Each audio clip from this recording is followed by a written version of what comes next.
On August 29, 2005, the most devastating hurricane to the United States in many years hit Louisiana. As we know, the impact and aftermath of Hurricane Katrina brought to the center stage America's racial inequality and portrayal of African Americans by mass media. The lack of resources, response time, government aid, and portrayal of black people was yet another injustice they were forced to endure during a state of unrest and catastrophe. Black families and communities in New Orleans were impacted the most and experienced the most casualties and financial damage. Forced to fend for themselves, people began looting as an act of survival. As Jason David Rivera and Denman Shendel Miller in their journal article continually neglected situating natural disasters in the African American experience, note, both white and African Americans took part in the looting. The media portrayal of African Americans as criminals and whites as survivors is another manifestation of racial dichotomy. Such imagery reinforced the stereotype of black savagery. Similarly, the evacuation of the Superdome was met with reports of murders, rapes, piles of dead bodies, and other stories alluding to atrocious acts of behavior. However, weeks after the hurricane, the reports were hard to substantiate. The hurricane resulted in nearly 2,000 casualties and $125 billion in damages. The influx of African Americans into predominantly white areas was met with resistance. They show groups of evacuees approaching a line of policemen holding shotguns. The police car says Gretna Police.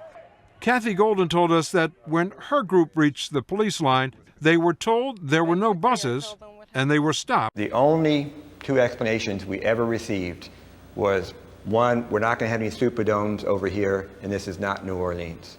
What did that mean to you? To me, that was code language or code words for we're not having black people coming into our neighborhood. As Dr. Karenga puts it, the devastation by Hurricane Katrina was compounded by the callous incompetence, criminally slow response to it by the national government. Bush also knew about the problems of environmental degradation and weak storm protection and levee systems, but he denied and reduced funds for 5 years. He transformed FEMA into an arm of his so-called war on terrorism. The frustration with the lack of aid, FEMA's response, and the traumatic experiences endured during natural disasters is highlighted in the rap song Roaches by Maxo Cream, a Texas native that recalls his family's traumatic experience during Hurricane Harvey during nearly the same time 12 years after Katrina. Disclaimer for language, I felt that it was imperative I not censor Maxo Cream's words as I felt they are purposeful and deliberate as he expresses the sentiment, frustration, and terror that his family experienced.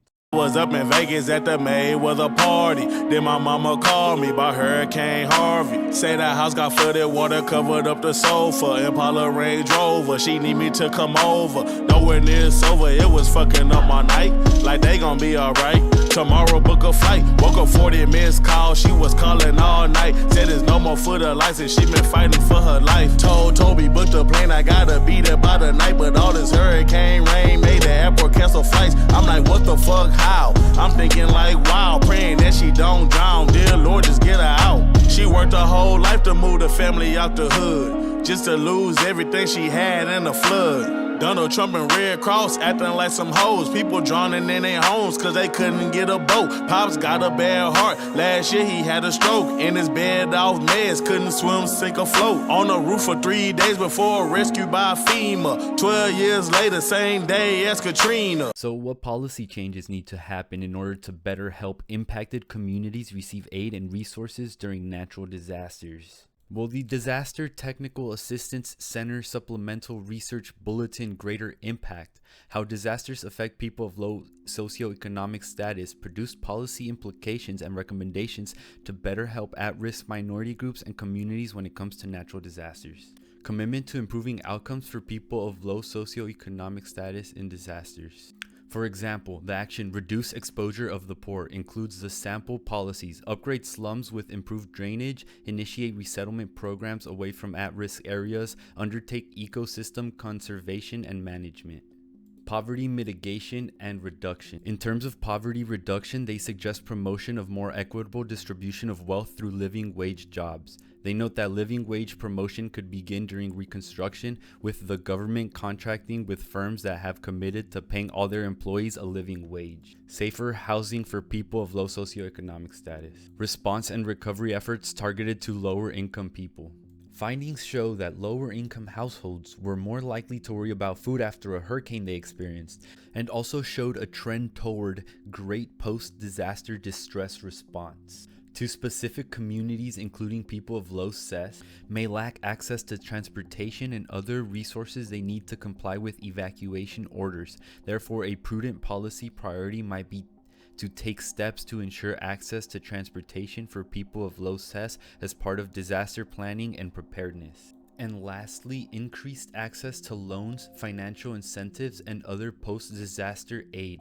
Recommended that equal access to loans and other financial incentives be facilitated for all members of disaster-affected communities, including low SES members. These policy implications and recommendations exceed traditional disaster behavioral health or emergency planning operations roles and responsibilities.